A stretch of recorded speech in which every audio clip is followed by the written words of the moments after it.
Hi, friends. A quick note before we start the show today. This episode is a bit of a deep dive in every sense of the word. So, I have had Noah Kahan's latest album on repeat as I navigate my own great divide, preparing for my move to California and saying goodbye to my in person therapy practice here in Texas. And because I am processing so much right now, I decided to let the music lead the way. So, in this episode, you're going to hear me jumping right into specific lyrics from one of his songs off of his new album, The Great Divide. And the song is titled Staying Still. And I chose to do this because it perfectly captures this nevermind trap that I'm going to be talking about and the high functioning freeze that so many of us CPTSD survivors live in. So if it feels intense in today's episode, that's because it is.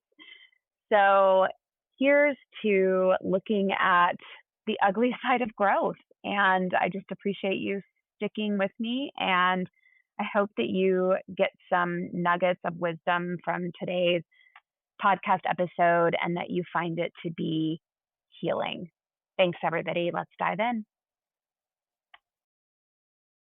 Welcome to Reclaiming Me, a trauma-informed podcast helping women with complex PTSD heal the lasting impact of childhood attachment wounds from parents and caregivers, so you can finally release people-pleasing and perfectionism and learn to trust in relationships, beginning with the one you have with yourself.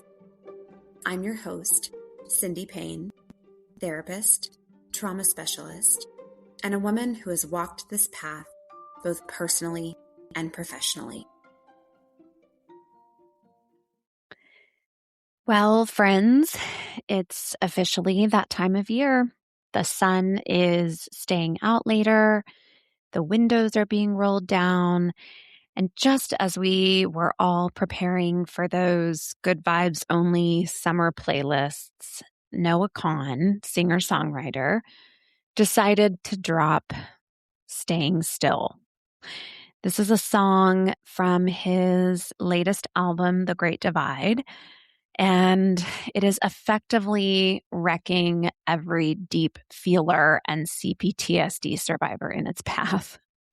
If you have been on TikTok, then you will have already seen some of his songs with interpretations of the lyrics, and I have fallen prey to this as well. So just a disclaimer that if you have not heard this specific track, Staying Still, yet, consider this your spoiler alert. I am going to be pulling specific lines apart for analysis because they offer, for me personally, such a visceral map of the trauma brain.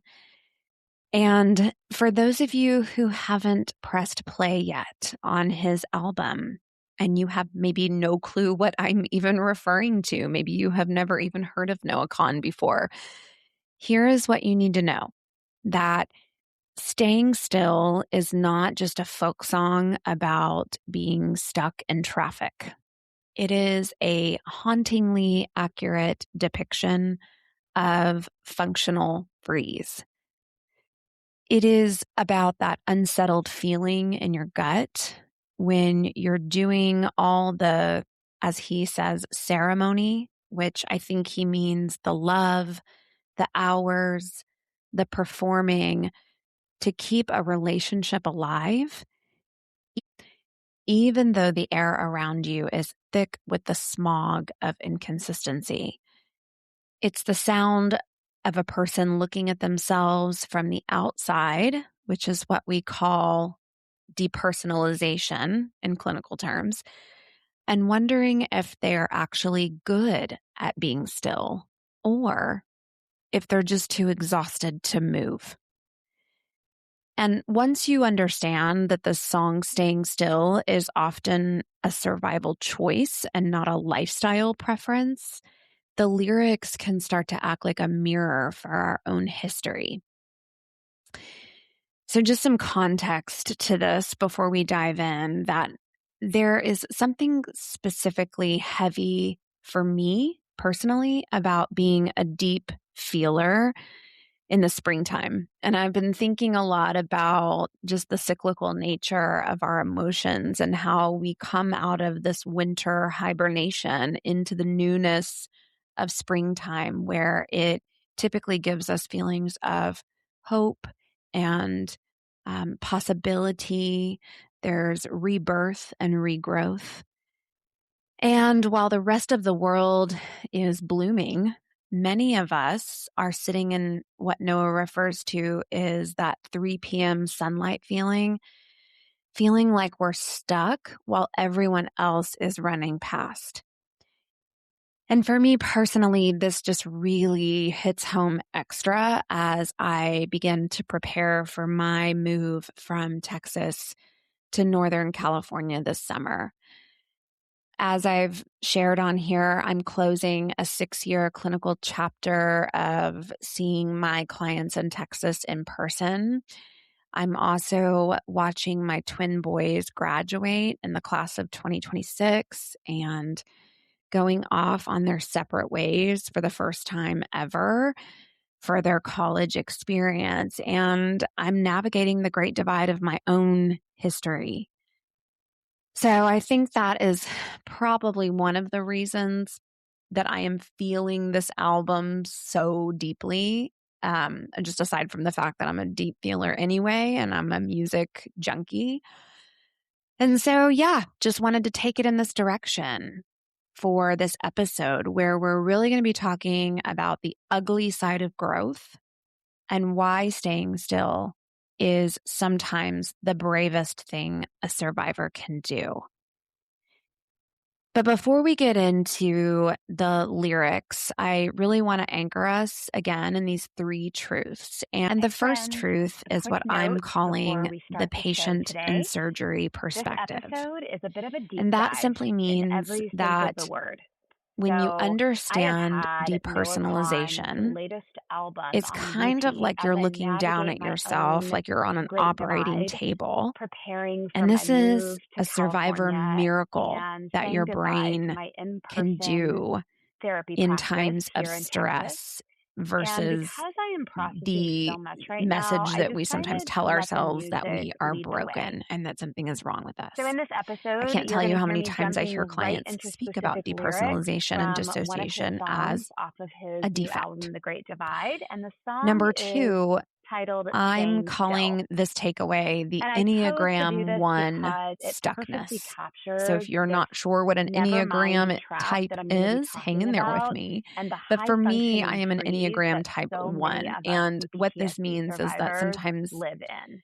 I So if can it get feels intense really in today's episode, that's because it is. over-identified in So my here's feelings, to and looking it at leads me to the ugly being side of thinking growth. repressed, And which I just makes it appreciate you hard for me to sticking with move from the me. And hurt I to the hope that boundary. you So get if you can some relate to nuggets of that, wisdom from I think today's you will podcast enjoy episode learning and a that little you bit find more it to about that be today. healing. And number Thanks, 3 everybody. Let's is dive in. something that I call the nevermind trap. It's recognizing when we dismiss our own pain to protect an emotionally immature person and how that creates an unsettled body. So let's jump right in to the lyric deep dive. And I was thinking about this song and how I so deeply relate to it, probably on like the 5th or 6th repeat. It struck me that the reason I was identifying with the pain of this so deeply is that for me, it hits specifically on the father wound. And one of the lines in Staying Still, he says, "We drank, and I convinced you that the wildfire smog was the northern lights." And to me, this is just really the cost of cognitive reframing. So when Noah sings about convincing someone that the smog is the northern lights, what I think he's doing is really describing a survival mechanism called pro-social gaslighting. And what this means is that in a home with an emotionally immature parent, the truth is often viewed as a threat. So if you acknowledge the wildfire, the parent collapses or even more painful attacks. So as children, when this happens, what we do is we learn to paint a prettier picture. We call the inconsistency spontaneity, and we call the neglect independence. But here is the somatic cost to this. In order to keep that lie alive, you have to disconnect from your own eyes and your own ears. You have to tell your body that the smoke in your lungs is just the atmosphere. And I think for me, that's why it feels so world ending when you finally stop doing that. Because what this means is that you are not just losing a relationship, but you are finally admitting that you've been breathing smoke for decades. And it feels like a severing because the only thing holding the connection together was your willingness to lie to yourself. I mean, how painful is that?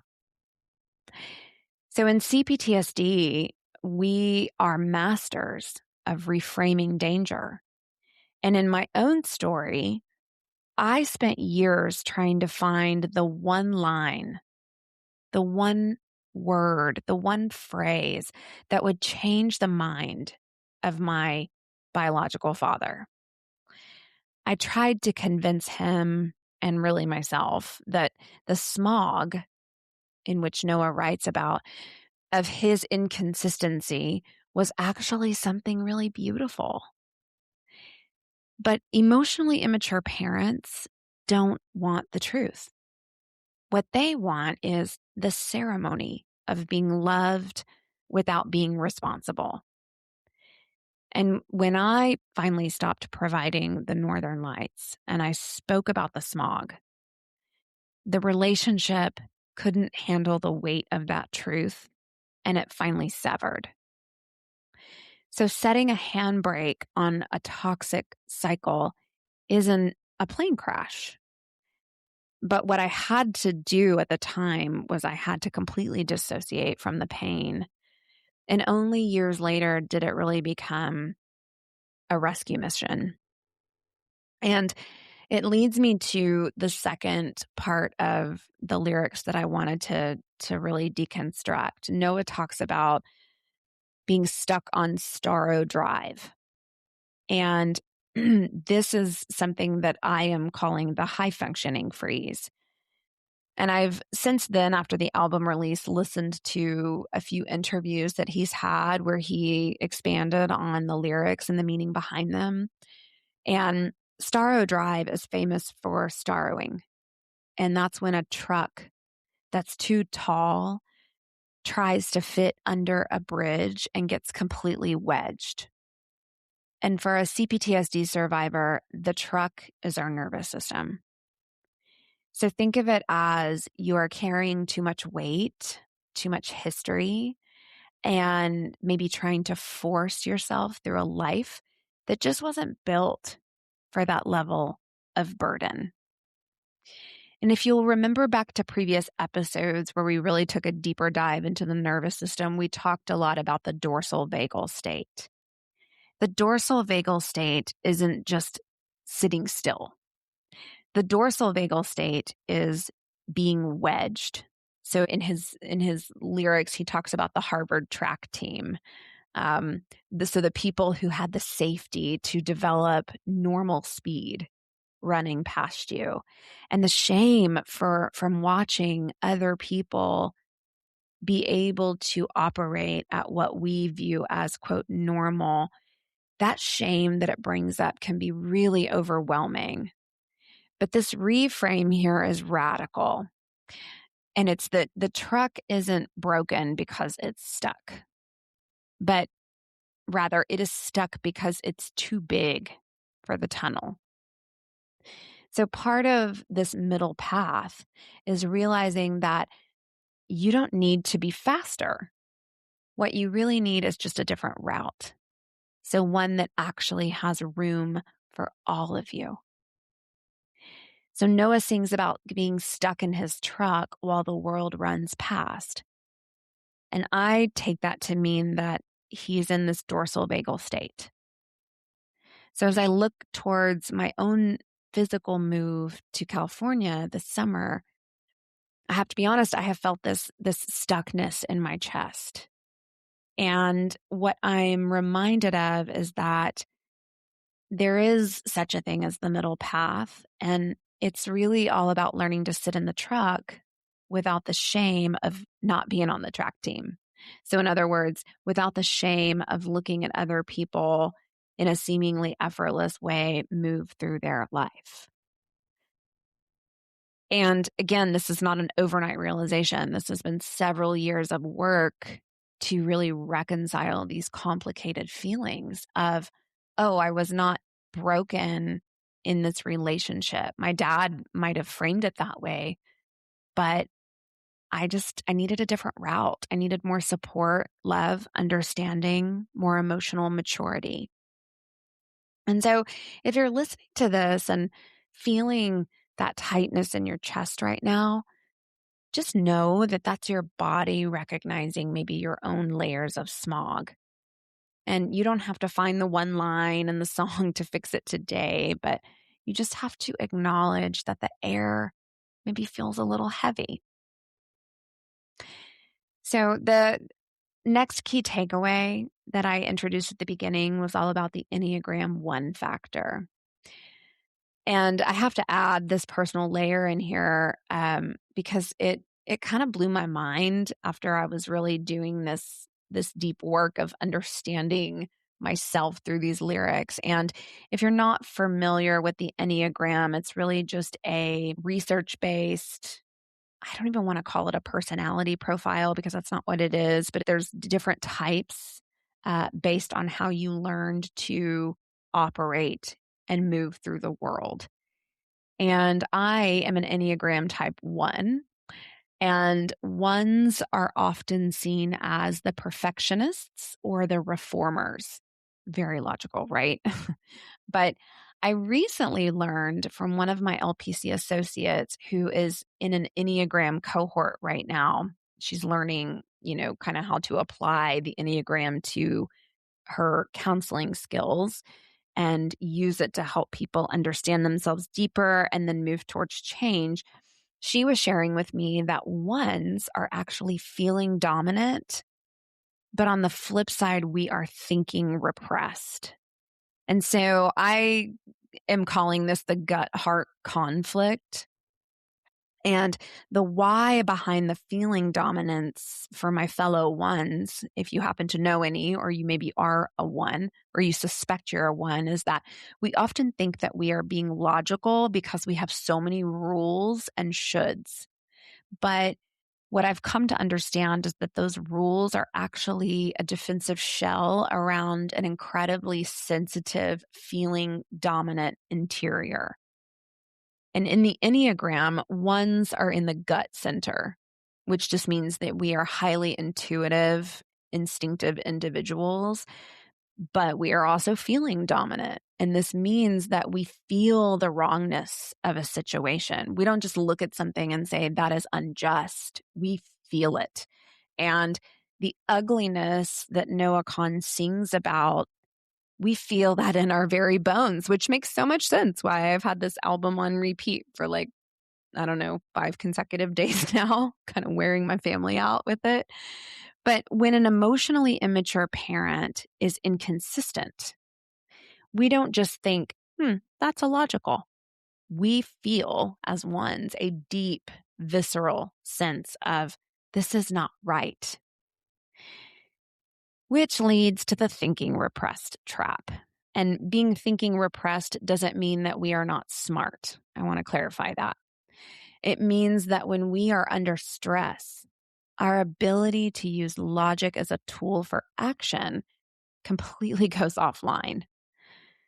And when we get stuck in the feeling, doing loop, we feel the hurt, and then we try to do more ceremony to fix it. And I'm using that word ceremony specifically because he uses that in this song at the very end.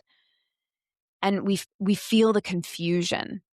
We're like, what's going on here? Like your actions and your words are not aligned with who you say you are. And so what do we do as feelers? We do more overfunctioning. But here's the kind of the kick in the pants. We can't think our way to a boundary. And in my relationship with my biological father, I was drowning in the feeling because my thinking brain was being held hostage by the feeling brain's need to make things perfect. I couldn't see the boundary as a logical next step. I only saw it as an emotional failure. So the reframe for the ones is that if you are feeling that unsettled buzz in your body, it is likely because you are trying to use a feeling solution for a thinking problem. And the middle path for us is learning to bring our thinking back online. So setting that boundary with my bio dad wasn't an act of coldness. It was actually the highest form of thinking that I could do at that time. It was the logic that finally saved my own heart from drowning, but it would take me 26 years to get there. So we ones, we are essentially the inner critic with a really loud, very sensitive heart. We spend so much time trying to reform the world so that we don't have to feel the ugliness of it, right? But this move to California is teaching me that I cannot reform the smog. I just have to acknowledge that it's there and I have to decide where I'm going to drive. And, when I heard that and then I had time to process that, everything started to click. It explained why in my relationship with my bio father, I would get so entrenched in the feeling of the hurt, the confusion, and the ugliness of the situation. And because I'm thinking repressed, I would get stuck there. I could not figure out the next step or the logical boundary to move on. I was just drowning in the feeling. So if you're a type 1, you know this unsettled feeling in the body. And again, setting that boundary took me a while. But when I was mature enough as an adult, it was the thinking move that I needed to get me back on that middle path. Okay, let's move on to the nevermind trap. And in his song, if you've listened to Staying Still, he has a part at the end where he says, never mind, just forget about it. And then he talks about the performance of the ceremony. So he says, put in love, put in hours, put in ceremony. So the performance of the ceremony, this is the debt that we pay as fawners. And when Noah sings about putting in love, hours, and ceremony, what I think is that he's really describing the cost of this fawning, right? And in CPTSD, fawning is that please and appease response. We think of it as being nice, but it's actually that survival calculation, right? That we've talked about on here. We look at what was there before us, which he talks about. The singer is saying, like, what was there before us? Like wanting to know, wanting to get curious. So getting curious about the parent's childhood, their trauma, their limitations, really just deeply wanting to know that parent. And we use that knowledge as a reason to work harder. We think if I just perform the ceremony of being the perfect daughter or son or partner well enough, then I can offset their pain. But as a therapist, I have to tell you, and as a survivor of this, I have to tell you, you cannot love someone into maturity. And perhaps that's the most painful part of this all, is when the ceremony is the only thing holding the relationship together. You are not in true connection, but you are in a contract that only you are signing. And this is, again, the fawn response. We put in the ceremony because we are terrified that if we stop, then the relationship will vanish. We look at who they were before us to excuse their behavior. But understanding someone's trauma is not a permission slip for them to continue traumatizing you. And I think that's the risk that we have to take as adults when we decide to stop with the ceremony. And, another way to look at this is the mask of being fine, that internal betrayal. We hit the most devastating part of the song at the very end. Again, I think that this is probably my favorite part of the song, just because, for a deeply feeling person, the way that the tempo changes and it builds to this, I don't even know a better way to describe it. It just really punched me in the gut. He says, never mind, I'll be good, I'll be fine. And to me, when I heard this was the sound of a nervous system collapsing into that free state. When you realize that the other person just cannot or will not tolerate your hurt, your brain performs a never mind to keep you safe. You're like, don't worry about it. It's fine. I'm good. But every time you say, I'm fine, when you are breaking inside, you are committing a micro betrayal against yourself. You are telling your body that it is in pain, but that this pain is an inconvenience. And that unsettled feeling in your gut, the one that keeps you awake at 3 a.m., that's your intuition. And it is trying to get your attention through the freeze. It's your body saying, you just abandon us to protect them. So healing, to me anyway, means staying in the room with your own not fine and refusing to laugh about the things that actually might require a funeral. I mean, not to be dramatic, but it actually might require you to end that relationship. So again, for me as an Enneagram 1, this never mind stuff is really especially tricky. Because for a 1, being, quote, fine often feels like the right or virtuous thing to do. We think, I should be able to handle this without being a burden. I mean, folks, I cannot tell you the number of times in relationships with my family of origin, but then also with people that I thought were genuinely here for me, I have tried to convince myself that I should be able to handle this. I'm asking for too much. Maybe I am too much. I think that's why I feel so deeply passionate about this repair work. So this nevermind trap, it's just such a hurdle in the relationship at first, because again, it all goes back to just trying to be the good kid who could laugh about it. And you didn't realize you were drowning in the smog. So when we realize the other person can't handle our hurt, and that's really what it comes down to, honestly, is you can't handle how I'm feeling here. We never mind ourselves. Your never mind is a freeze. So every time you dismiss your own pain to protect someone else, you actually fragment yourself. You leave a piece of yourself behind in that conversation. That unsettled feeling in your gut, do you know what that is? That's your body's way of saying, I'm not fine. So I want to close with a radical reframe.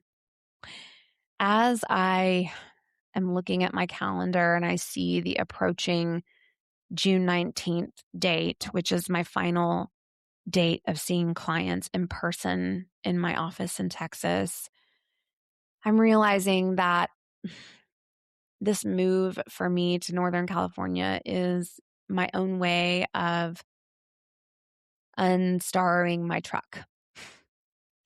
So for years, I practiced the nevermind trap in my professional and personal life, just trying to fit this high capacity, deep feeling soul into a tunnel that maybe at times has felt a little small. And practicing the opposite of nevermind means that I am letting this transition just be heavy. I'm not laughing about it to make others comfortable. In fact, when I have clients that address this with me and they're kind of gauging my response, I'm being really honest. I've had tears with some clients because this has been such a deep grief for me, leaving this practice that I've built for 6 years. This has been my baby. It's very complicated. It was not an easy decision at all.